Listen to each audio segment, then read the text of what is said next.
Hi guys, George here, and today what I'm going to bring to you is an after-action report for scenario U20 fighting at World's Edge.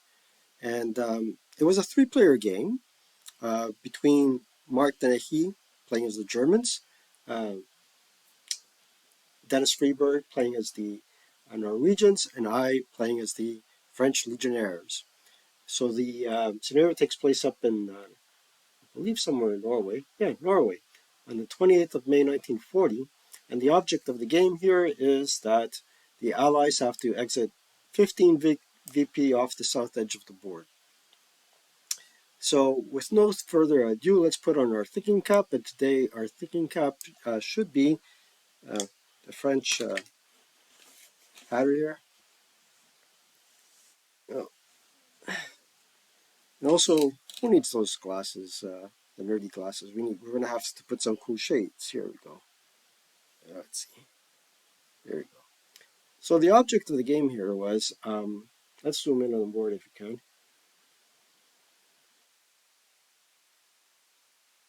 Yeah, there we go. Is to exit 15 VPs off the south edge of the board. Now, the way we decided to do that was that, there we go. This fellow would wiggle his way down here, try to draw fire, and find out where the AT gun was, because there is an AT gun and the French reinforcements have some tanks. This fire group here, let's see if we can coordinate that. Ooh, here it comes, there it is. Whoa! Would come along this tree line and try to form an effective group here to get rid of these guys. And then there was a little bit of a firefight between Staller and my best French leader here. The Norwegians would advance along this forest, and that's board 5, by the way, the classic COI board, Cross of Iron board. It was introduced with this module here, this module here. But of course, the Germans had another thing in mind. By putting the mortar here, by putting the mortar right here, the French player was able to make mincemeat of everybody here, I suppose. That pops up on the tree line because of the -1 DRM um, DRM for air bursts. And then at the same token here, this fire group still presents a formidable force against the first line and second line Norwegian units here. So it was a tough cookie to crack in terms of this setup. And of course, the German player could skulk at all times. So I'm going to go through the logs. I'm going to first and foremost get rid of the chicken scratches.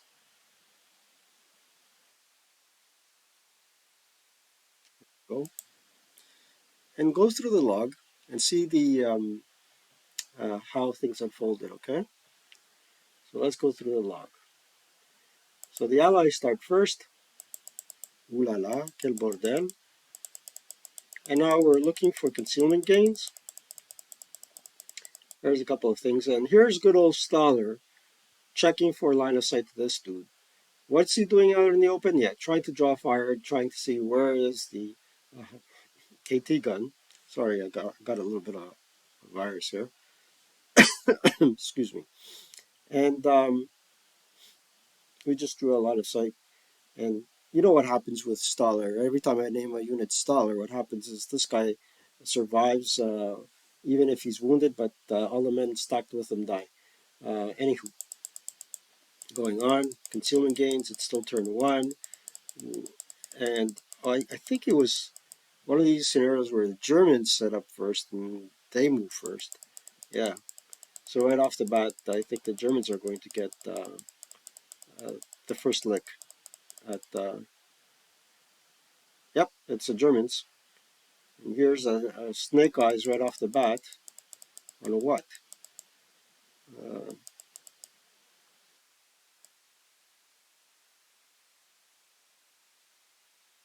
Here's another snake eyes.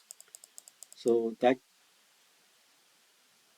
dude looks eliminated to me. Yep, right off the bat. So it's German turn one, prep fire phase. Or rather, no, it should be prep fire phase. It looks like we forgot to turn on the marker. So right off the bat, for the Allies, things don't go too well. We're rolling, our enemy's rolling snake eyes. We're rolling really high numbers, higher than the average 7 in turn. So for the longest time, and my fellow players said that putting a leader back there with an MMG to try and take out Staller was really useless. It was counterproductive. I thought otherwise, but now it's finally Allied turn one, and uh, Dennis is boldly going where no man has gone before, going CX through a forest. I'm CXing, of course, because double timing, that's the proper term. Double timing because, hey, our victory objective is to, you know, get off the board. But Staller, again, has other plans. Yep,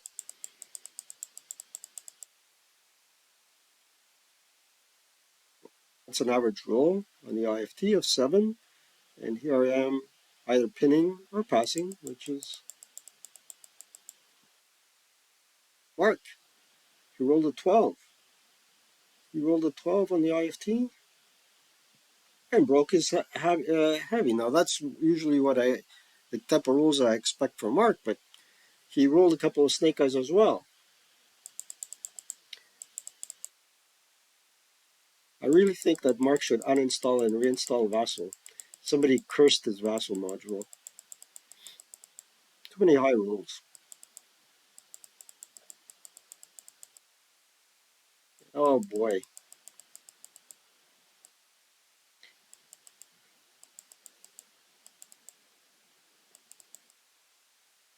So we in turn fire back, and how much is happening?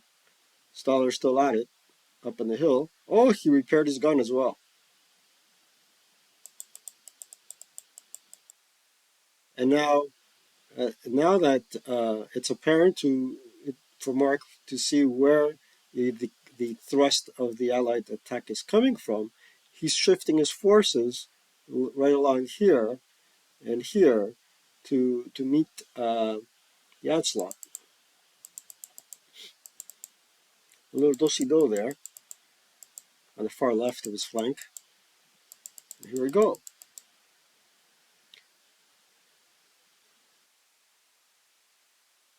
We created a leader here. Last time he shot at me, we created a hero.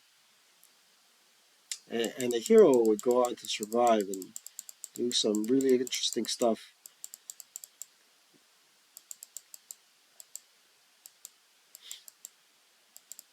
I'm happy here that Dennis had advanced and prudently and kept his concealment. Um, the big challenge came when trying to traverse the road. This road. Why did the chicken cross the road? I guess he felt safer on the other side. And now here is big Bobo number one. Right. You come up on the tree line, we show our face, and the mortar starts popping rounds into my line. On this end here, I managed to bring up a mortar, and I would bring a leader into the building here, and he would act as a spotter to try and take out this position here or keep his head down. More prep fire. However, I advanced the hero up uh, because the hero is is better suited for close-up combat with a morale of 9, firepower of 1, and a -1 hero DRM that can be applied to an entire fire group. Heroic DRM.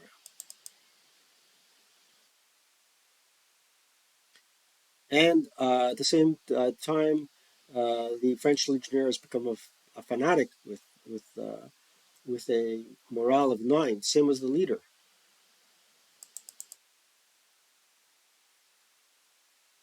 So someone broke there. It was I think just a half squat.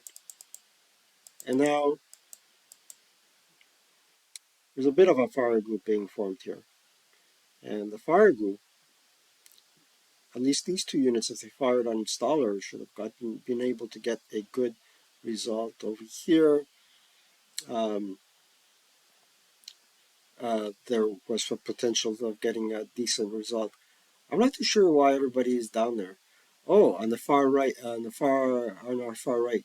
They're probably down there because they want to make a dash across the road and up the hill and away from trying to make a run for it. But again, you can't make a run for it with this Joker on a level 3 hill. He'll cut you down with a -2 modifier for the leader and a -2 um, modifier for the for FNAM. The other thing that I want to tell you though is stick around until the end of the video, and you can watch it at 2x. But at the end, I'm going to bring to you a video of the immediate reactions of my colleagues, my fellow players, that I captured after we finished playing the scenario, which will be interesting. It'll give you a well-rounded perspective. But of course, I kind of disagreed with our assessment. There's Mark rolling all sorts of good rolls there.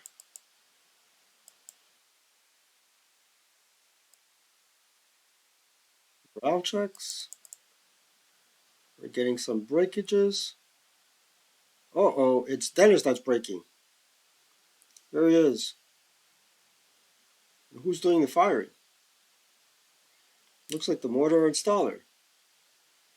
There's good units being broken, unfortunately.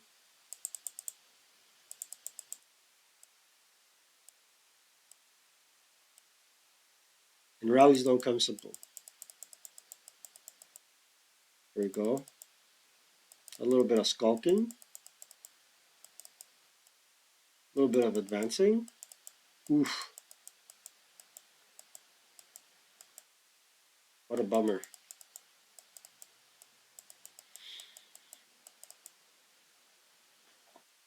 It looks like they fired on installer. We got a wounded leader due to a sniper check there. And Staller is unimpeded, still unimpeded. And it's turn, already going to German turn 3. Remember, the Germans go first in this scenario.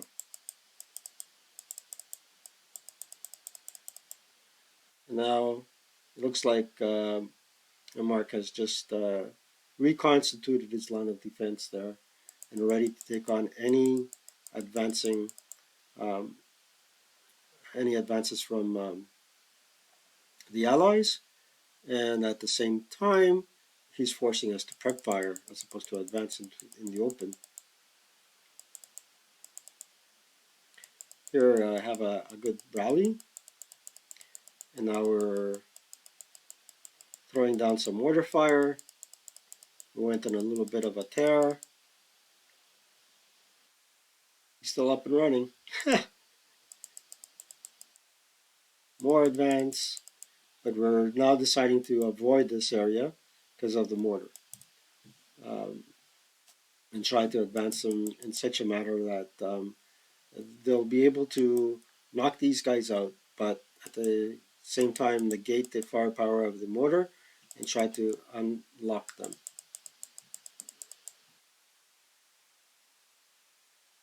So we are CXing. Here come using platoon movement, the French tanks. Kept them in motion. They only have, what, 12 movement points?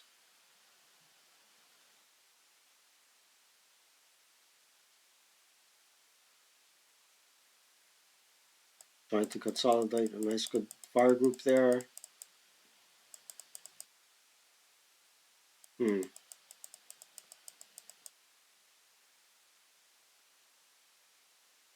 here we are, finally deciding to, you know what, we're going to fire at you.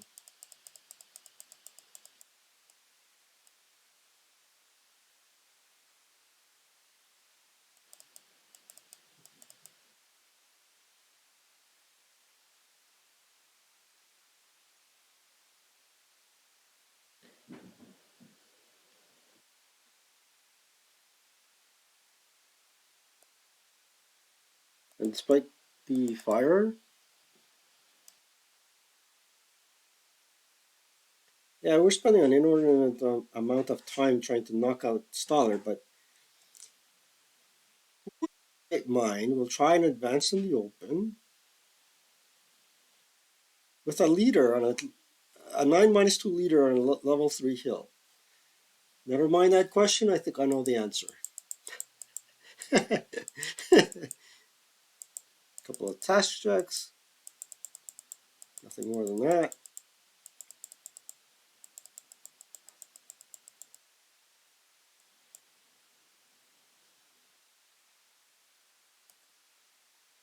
Guys, I decided to take off my cool glasses and my French hat because I look more like a Greek fisherman than a Frenchman from France, that is. So, on with the show. And it's now our second log. We're advancing to turn number 4 for the Germans. Turn number 4 for the Allies. We'll see. Yeah, I'm rolling for weather, so it's our turn 4. Staller is still in good condition. I rolled 5 on the IFT and Snake Eyes on it to hit. So there is there is there was a critical hit, and Mark rolled boxcars on his morale check.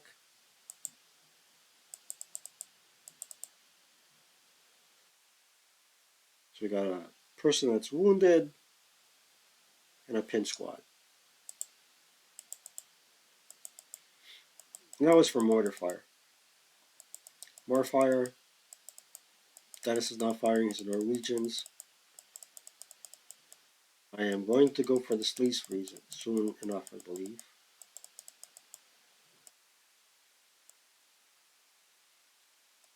That mortar really wrecked everybody. This is a little bit of an assertive play. you know,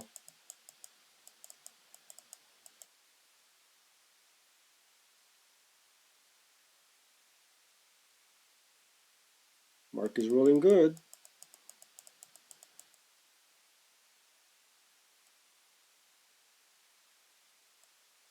We're trying to force that position.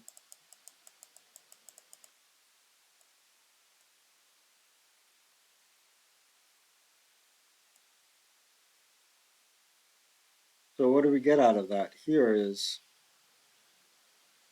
quite a few broken squads. One half squad made it up here. Staller ain't the man he used to be.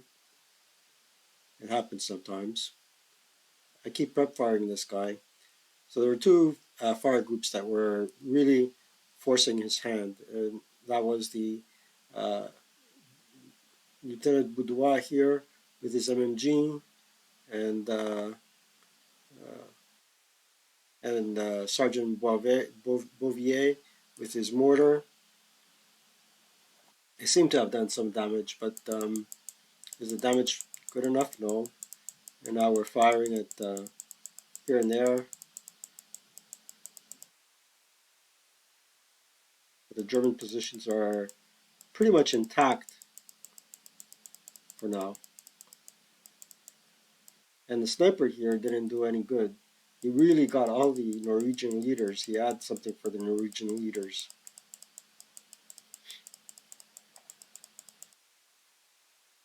I mean, the sniper on the ASL is a bit like a Ouija board. It just gets the unit that it's after.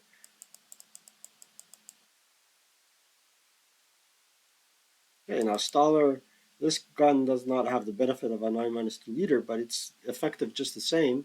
And this is a a half squad, an elite half squad with an 8 morale. Now we're getting a little bit of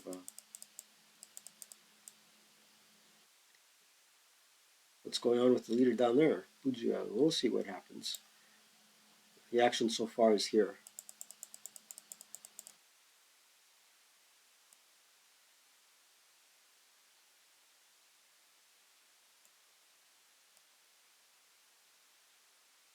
Now we decided to open up, and we're trying to really um, downgrade this fire group here, or make it untenable for the German player to hold that position. But so far, it's not working that well. Look at all the fire that's going on. Mark has his shares of good rolls, but he also has his 12s, his notorious 12s.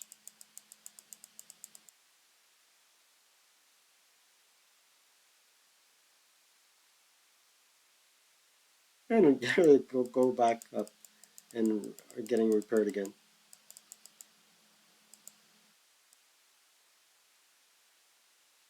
To hit with 11.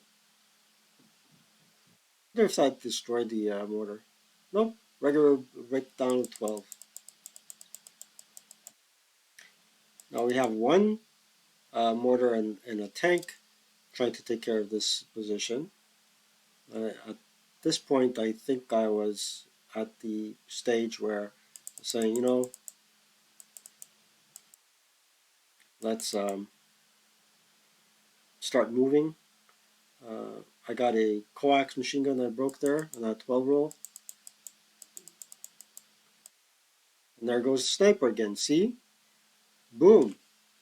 Guess who he's going to hit?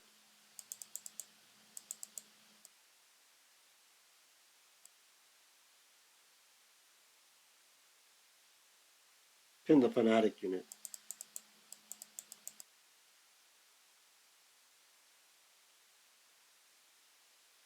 Here I am now. I've shown up with uh, First Sergeant Chabot here.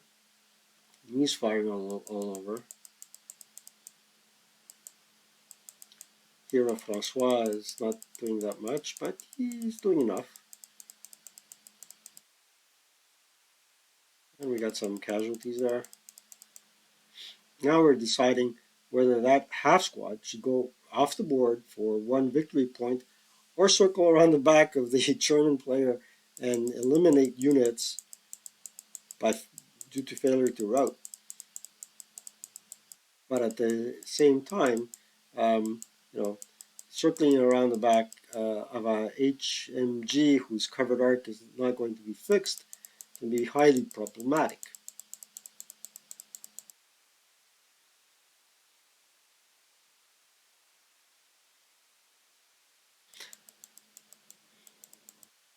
The line of sight checks there.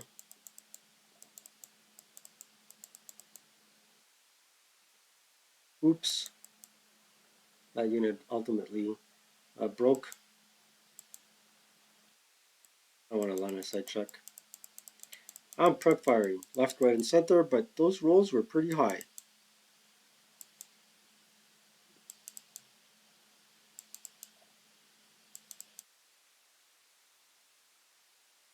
There's a couple of more snake guys on the IFT for Mark, and as you can see, there goes a unit.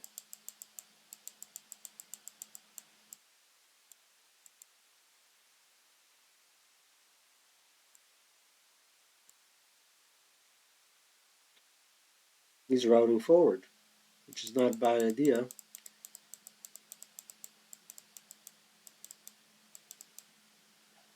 Now I decided to help out Dennis, my co-player, against this position, and I brought two squads in this direction. Now I got an 8, up 1 there. I also have a mortar, and Boudoir has decided to join the fray and move forward with his dismantled machine gun.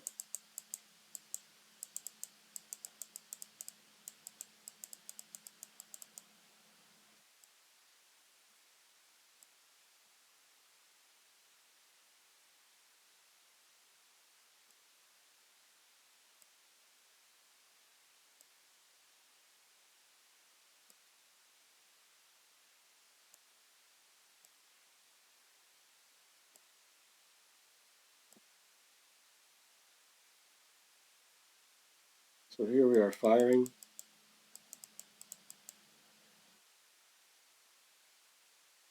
Actually, Mark fired and reduced this fellow to a half squad. Elard and broke him.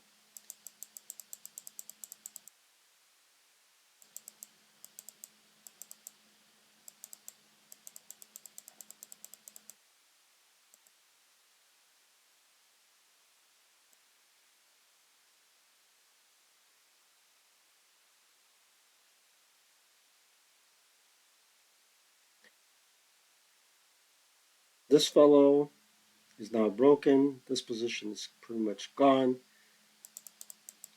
And the next turn will be pivotal. Really pivotal.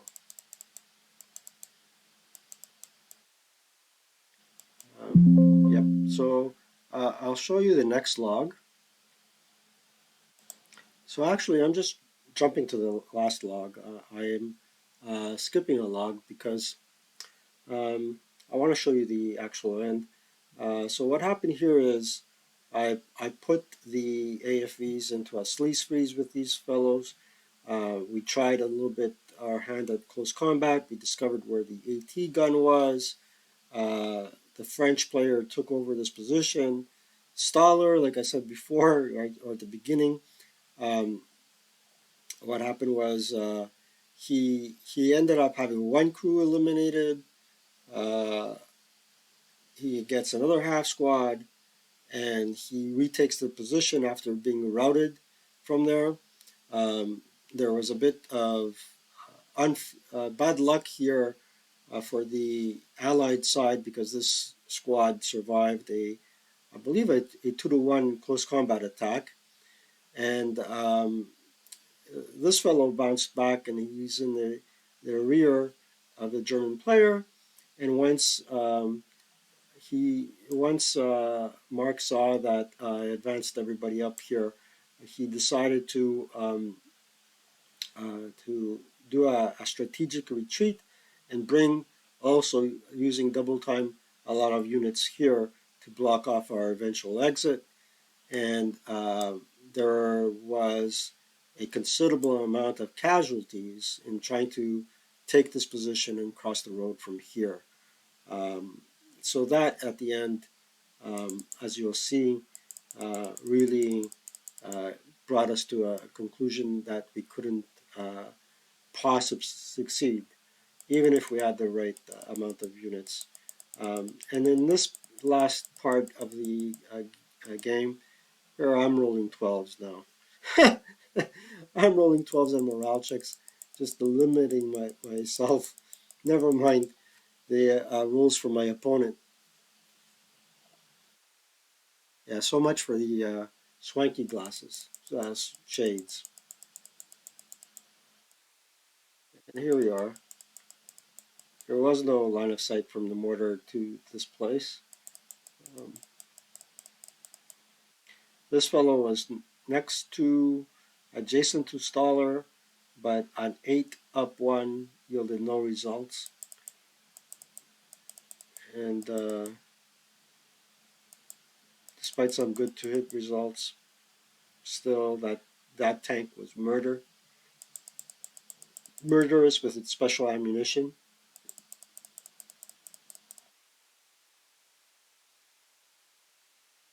Here we are.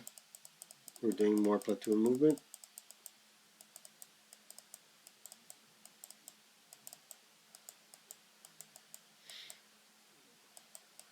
Deciding to take on that AT gun head on was not a good idea.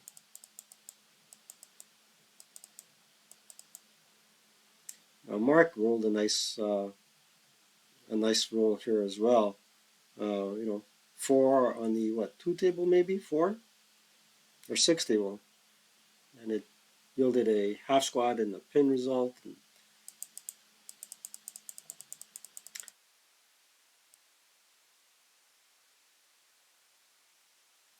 we're bringing him down to try and eliminate this unit here.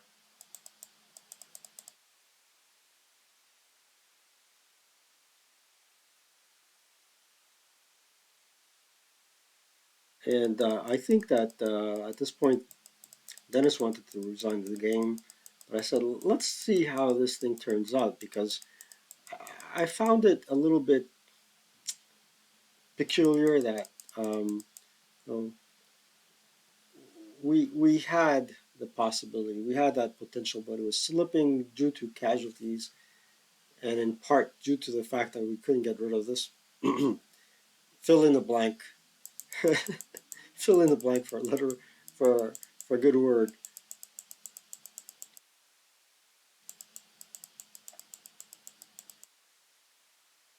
And of course, we're routing back.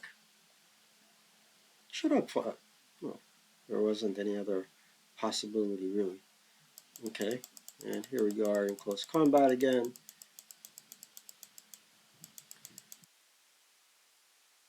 Now we got this dude surrounded. We can't form a fire group because there's a cliff there, but they're not capital adjacent, in other words. Maybe we could form a fire group, but that fire here would not be doubled. But in any case, although we advanced and got this Turkey out of close combat, we didn't. He what he did was he got the heck out of there. Must have been a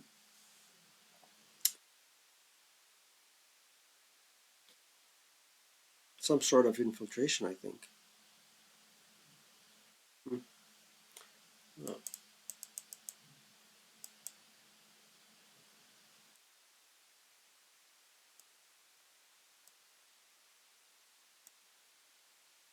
there you got the burning blaze, and they didn't count for anything, but I guess they didn't count for victory points.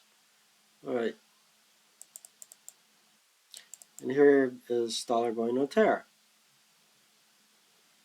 Breaks two out of the three units there.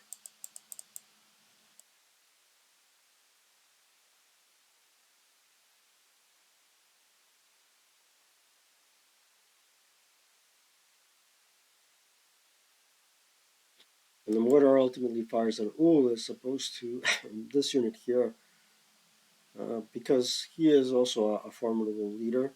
He's in woods. There was a favorable IFT attack with airburst, -1 on the dice roll,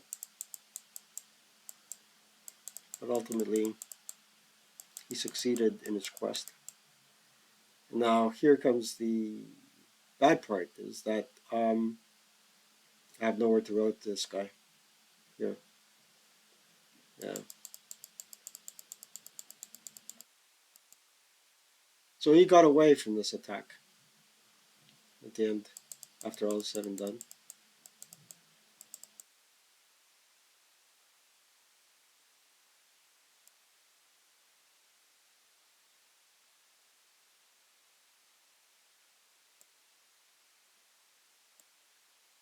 I think we ended the game when we conceded the game. We just threw, we threw a squad and a hero in there.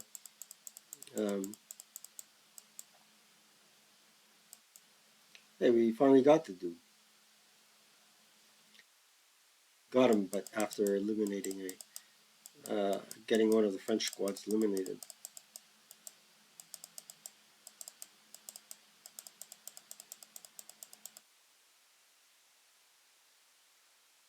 Now we're talking about the escape, and it's not likely to happen.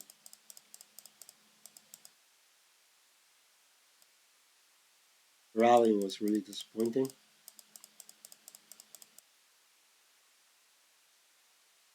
This is our final attempt to get out.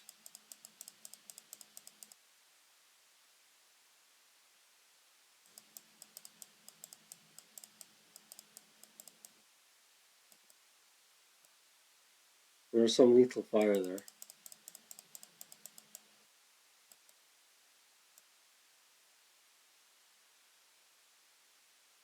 So at this point, we were checking our numbers. We are saying, you know what, it wasn't dice rolls, but I guess it, we needed a sense of urgency. Here are my numbers: 7.19. Rallies were horrific, so were morale checks.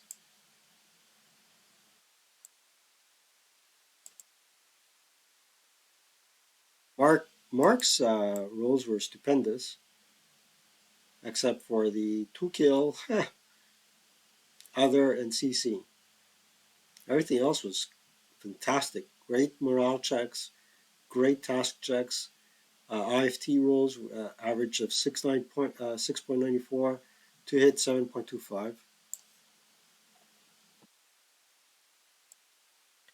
And Dennis was not bad, but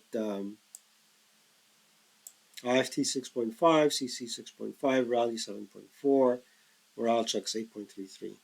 The morale checks really did us in. Um, yeah. So at this point, we conceded the game, and then we threw these units into close combat with them just to eliminate Staller. Now, the next segment is really going to be a video I recorded um, of Mark, Dennis, and myself talking about the our impressions right after the game ended. So give me a sec, bear with me, and I'll bring that up.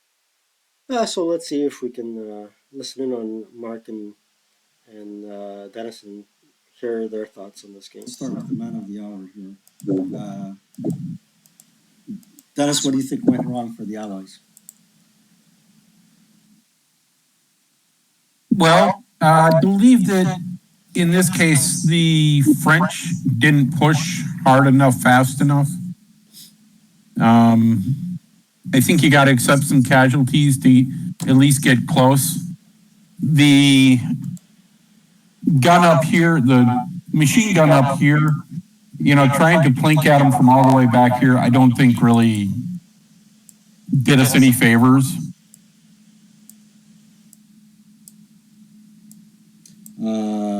How about you? What do you think went wrong for the Allies here? I would generally agree. I mean, yeah, it does look kind of enticing, set up the machine gun back there and have a duel, but, yeah, maybe the first turn you get really lucky, you roll like a 3 and Staller breaks, and that's useful for everybody else because now you can get close, but, but you kind of have the woods, so I would probably use the woods as much as you can to just try to get to this road, at least try to get to here about as fast as you can. I would certainly do that over, as I said, over plinking away with the medium at long range. I like the use of the mortar. I mean, I think using the potting round and that sort of thing, I think that was clever. I think that was good. And certainly those French mortars are certainly nice to fire. So I think that was good.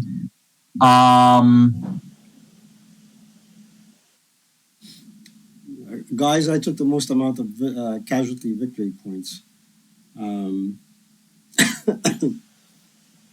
So in terms of CVP, I have 2, 4, 6, 8, 8.5, plus another 2 for an 8 minus 1 liter is another 2, right?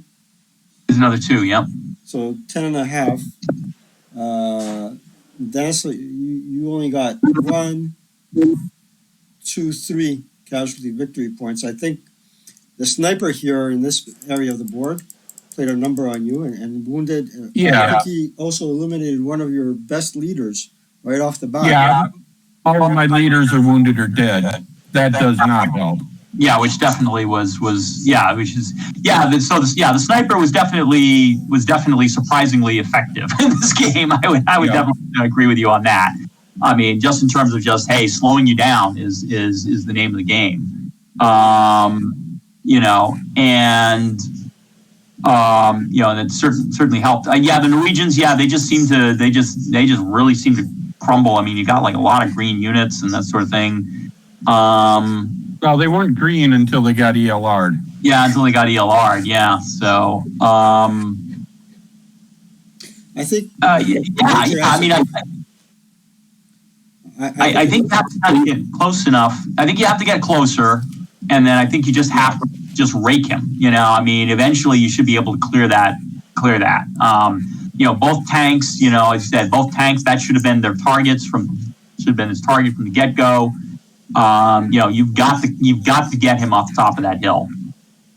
And I think that my tanks should have thought of the sleaze freeze sooner, but I didn't know where your oh yeah, but yeah, so that was certainly that certainly is the is the main problem there. Yeah,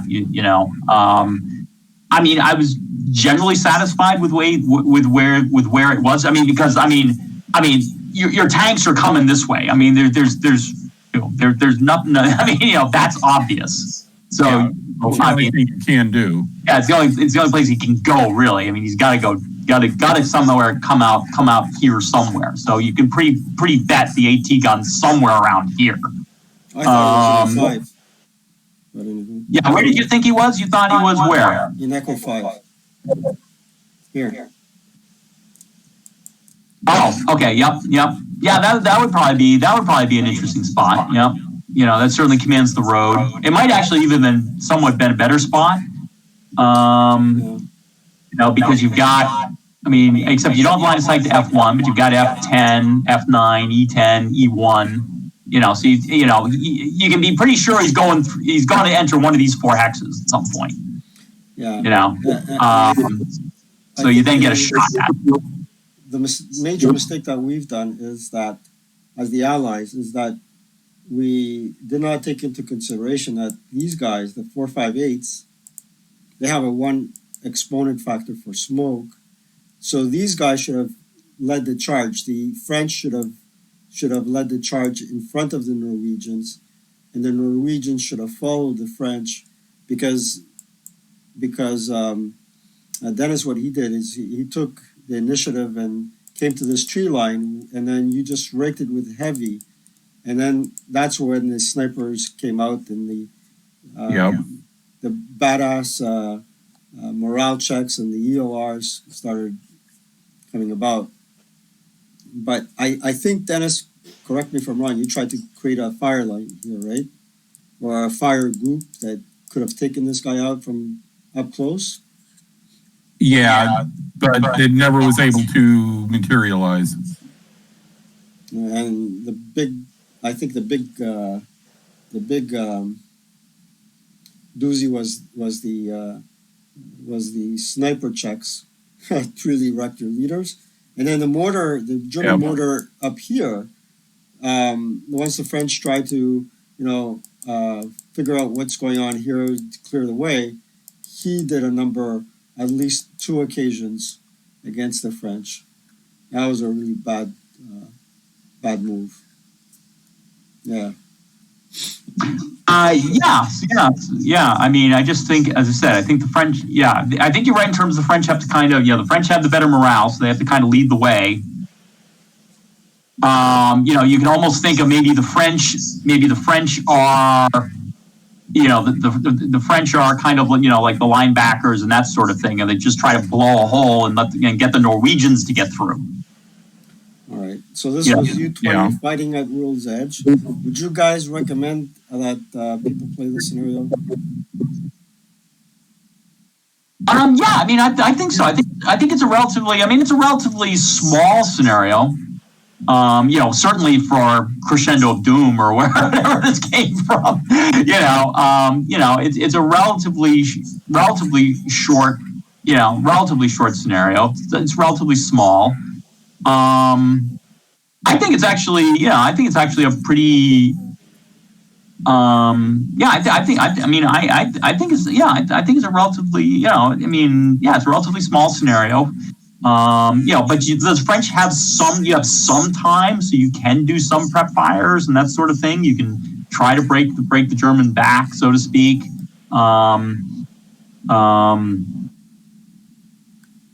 So, but you have to kind of, get yourself into position. So it's like a couple turns where you just kind of not a whole lot's going on. I think we that's really the big thing. I think we just need to get ourselves into a bit better position and hopefully, shoot whoever is up on top of this hill off. Right. without losing too much in the process. Yeah. Well, yeah. I mean, And I think kind of the key. Yeah. I think that's really, we just, getting to that point, we took too much damage. Okay. I think the best way for us to get a moral victory is to just jump into close combat with Stalin. just bottle him, just strangle him by the scruff of his neck until just take the belt from the heavy machine gun, just wrap it around his neck and just squeeze. There you go. Can the hero use his own DRM, his heroic DRM in close combat? Yes, I think he can. Yep. So that would have been a 5-1. Would have been 5-1. And Staller can't use his modifier, so you'd be 4-1 -1, and I'd be 1-4. I don't know whether the hero attacks alone or whatever, whether I could take the hero out by himself or whatever. I don't think so. I think I think he can just I think it's like a leader's, but I mean, we could have looked that up. But yeah, you would have probably finally gotten Staller. And Dennis, take the roll. Take the roll, Dennis. Take the roll. Take the CC roll. Do it. Okay. There we go. You would have gotten him. I would take the roll, Mark. All right, so congratulations. You would have gotten the moral victory. Staller would be lying dead on the top of the hill. Now we end the log file and end the movie and tell our viewers until we see you again. Bye.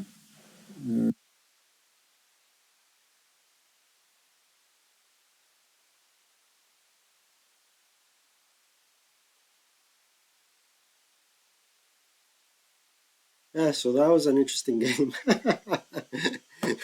3-player games, and now if you are interested in order of battle and order of command, with 3 players playing 3 different sides or dividing your forces into more than one player, it's an interesting.